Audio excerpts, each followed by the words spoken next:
Hey, what's going on, guys? I hope you're staying safe and doing well. So, this week I am doing something totally new and different. And yeah, shout outs to KBBA for the wonderful suggestion.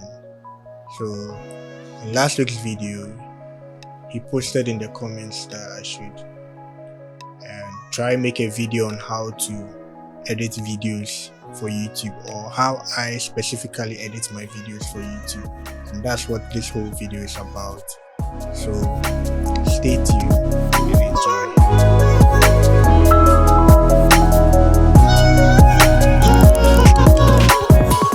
So first of all, we need to start our video editing software, for which I mainly use Adobe Premiere Pro.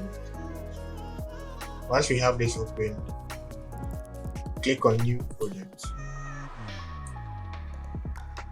So to create a new project, give the project a name, and I'm calling it B-roll.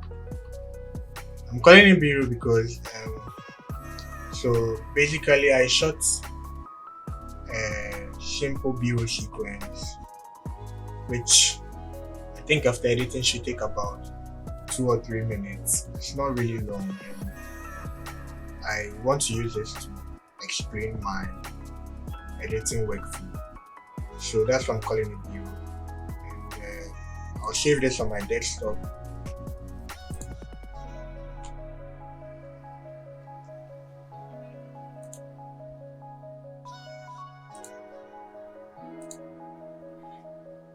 And leave everything as it is, and click on OK.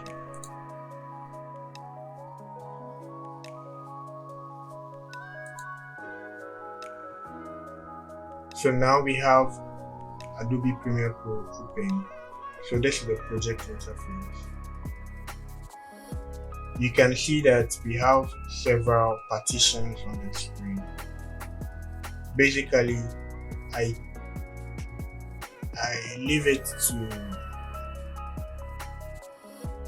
on the top here, you see a list of menu items: learning, assembly, editing, and the rest.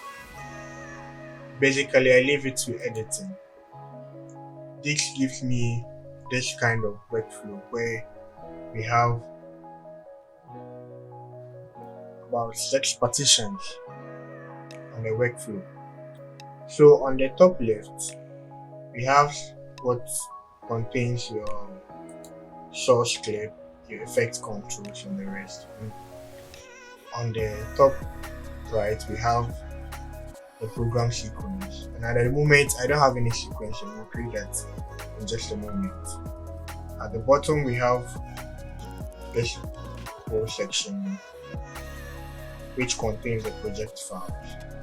We'll be importing that in just a moment. And these are some tools that we'll be using as needed. And over here is our timeline.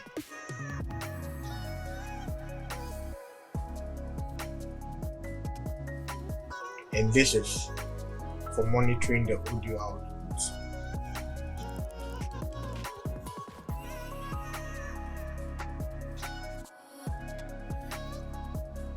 So to create a sequence, click on, to create a sequence, just hit Command N on your keyboard for Mac, and for Windows, Control N. So this dialog box comes, new sequence. You see a list of options available. So usually my camera is a Canon, and I sometimes use the Canon option, but usually I use the HDV. And for the HDV, I use 1080p 30 frames per second. That's 30 FPS. So this is the option that I go for, and you can give the sequence a name, but I usually like to keep it as it is. Then I click on OK. So now we have our timeline generated. We have the tracks available, and it's currently an empty sequence. The next thing I do is to create directories for my project files. So the first one I call is footage. This is where we'll be placing all the footages and shots from the camera. The second one I create is music. It's a music directory. Then I create one more, which is effects.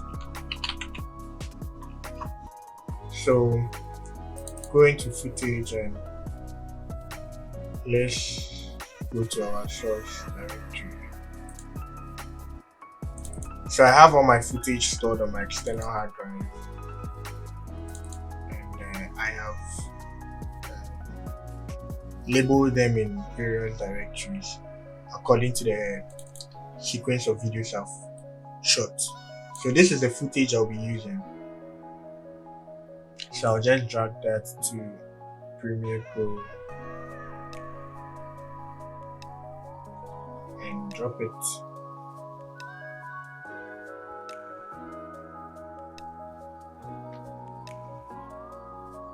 Into my footage directory. So it imports the files here and you can see all of them. I'll do the same thing for music.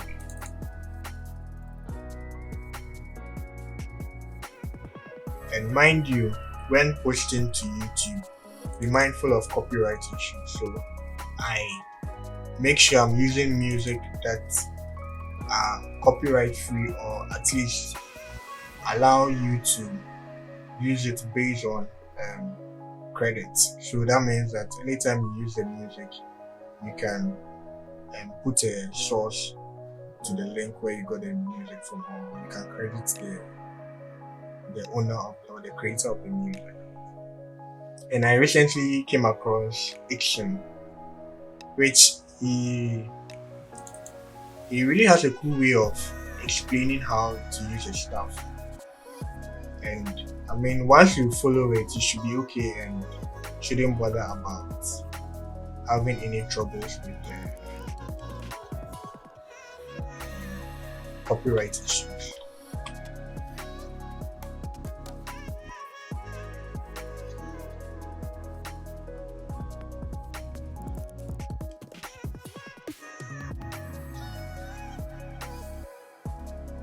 Now, effects.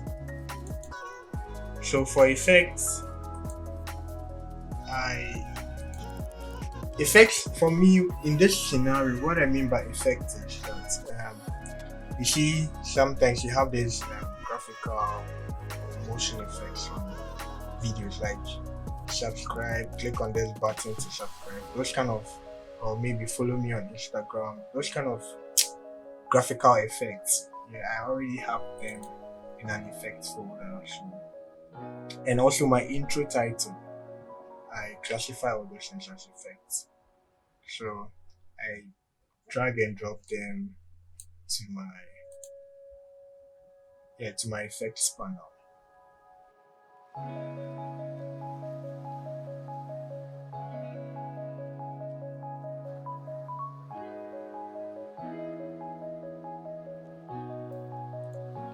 Now that we are done importing, we are good to go. So before I edit my videos, one quick tip is try to edit your videos according to the music you pick. So make sure that you're using a good music. I mean, whatever music you're using, make sure you are editing your footages according to the music beat, or I mean, it should be something that syncs with your music. Don't edit your footage before adding the music, otherwise it might not vibe, like it will not correspond.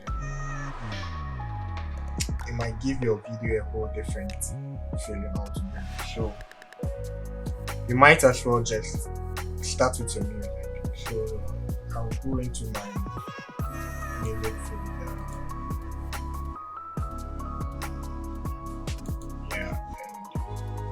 Let me check if I get something that's maybe music. Let me see what we have. So usually this panel highlighted blue is for previewing, and you can preview the footage and stuff like that. Yeah, my audio is not coming. Okay, let me just set the audio to speakers.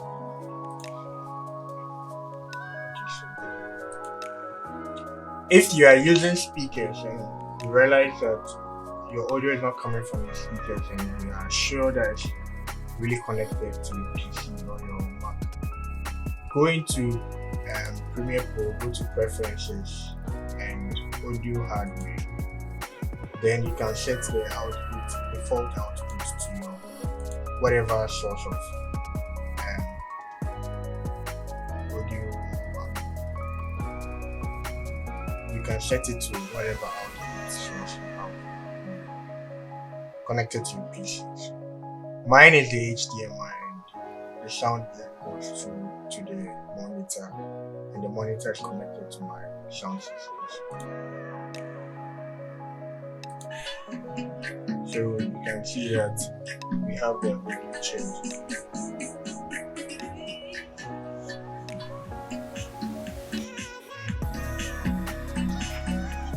I think this has a nice ring to it. But is it going to work with what I want to do?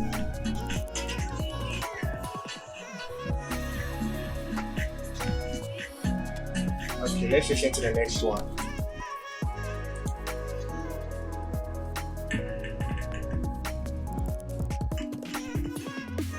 So let me give you a background of how I got to know Ixon, right? I mean, how I got to hear it. I was watching something on telly last time. I realized that there was this thing playing. The song was so nice and interesting. So immediately I took my phone and shut down the track, and then it was Ixon by Ixon. And I immediately went to his website and saw his tracks and downloaded them for free.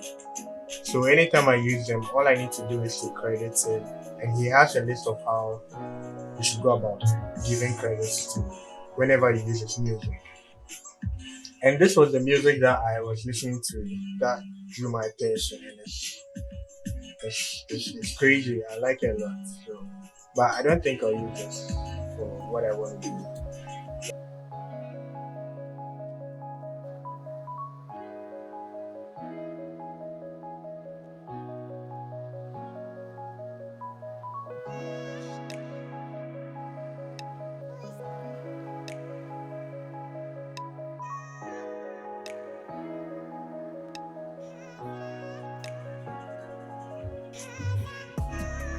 Okay, I found the music. I'm going to use this. Yeah, I'm going to use this. So all you can do is to, drag and drop it and place it on the audio track.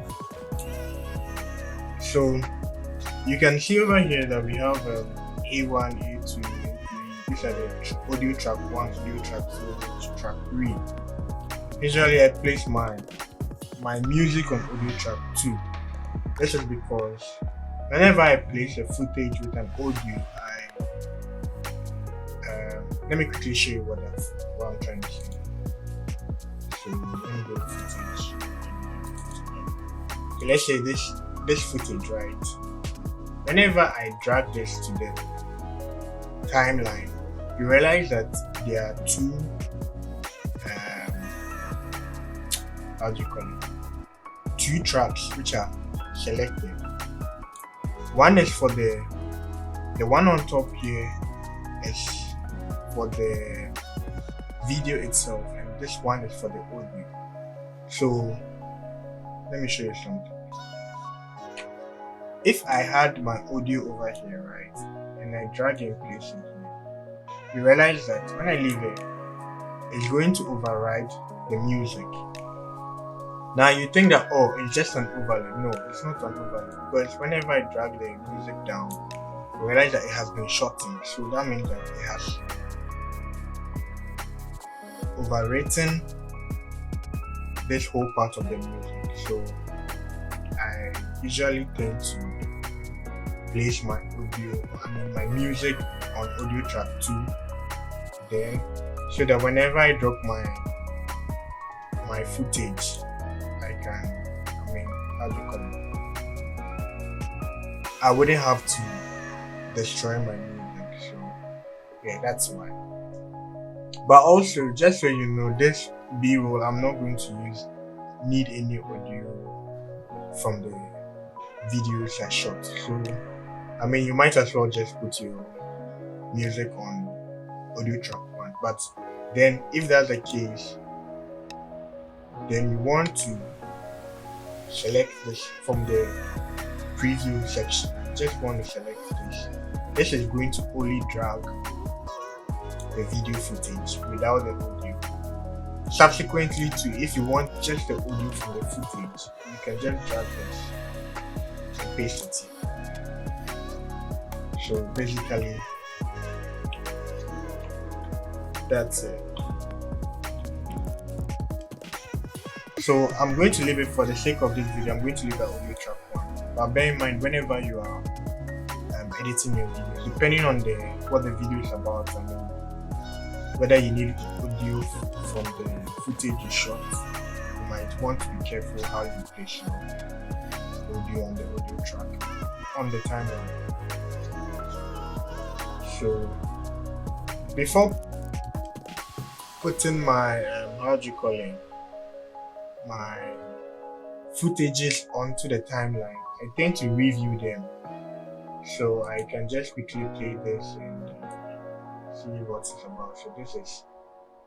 So this one I actually shot before the main one, just to understand what exactly I wanted to do and all that. So yeah, that's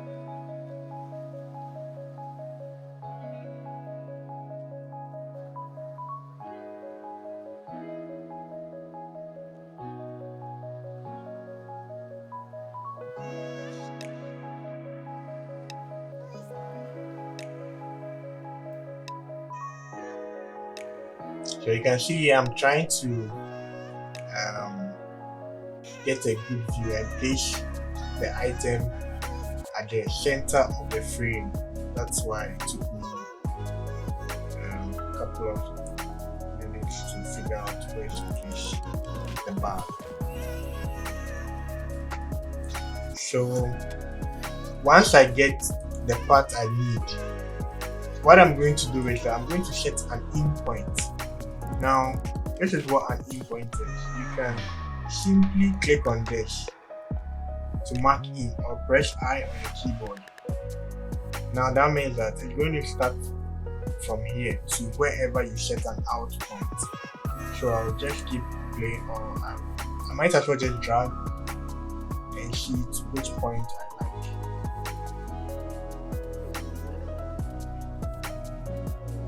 So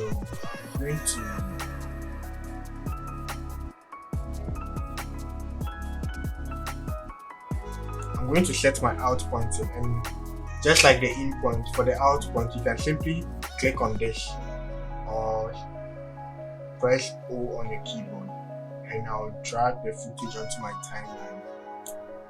So we have something like, if I'm to quickly play back for you, this is what it's going to look like.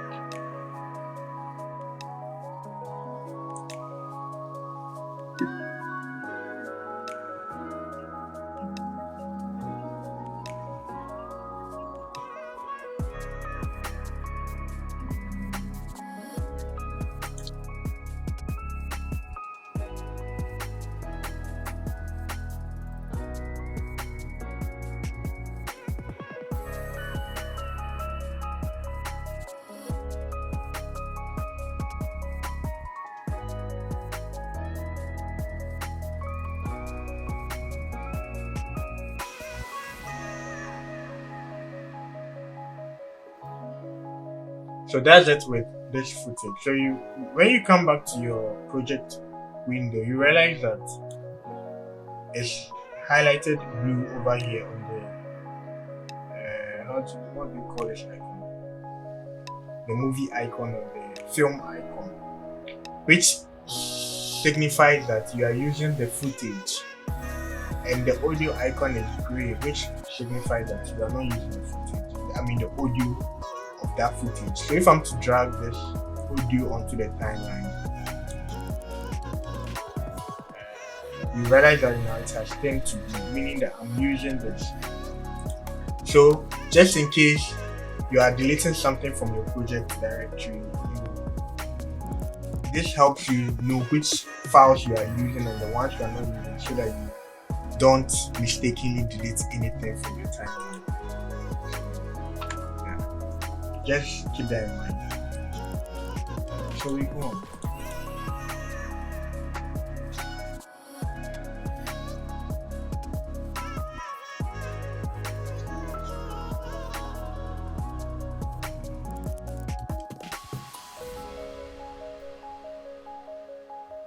Alright, so I'm going to go ahead and speed up to the end of this video because I realized that it's getting a bit lengthy, and yeah, in order not to make it boring, I'm going to go ahead and speed up the rest of the video, and hopefully you can get an idea and an overview of exactly my editing workflow and what I'm trying to attain at the end of the video.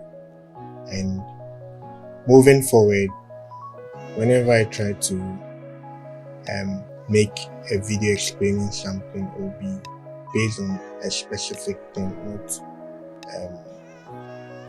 not an entire workflow overview or something like that, but then to make a video specifically on something. So let's say I can make a video next time on how to color grade your videos, or how to add some transition effects and stuff like that, so that the video doesn't become too lengthy and boring. So that's it for this video. I hope you enjoyed it, and I realized I haven't shot any proper outro, so there you have it. Thank you, and catch you in the next one. I'm out.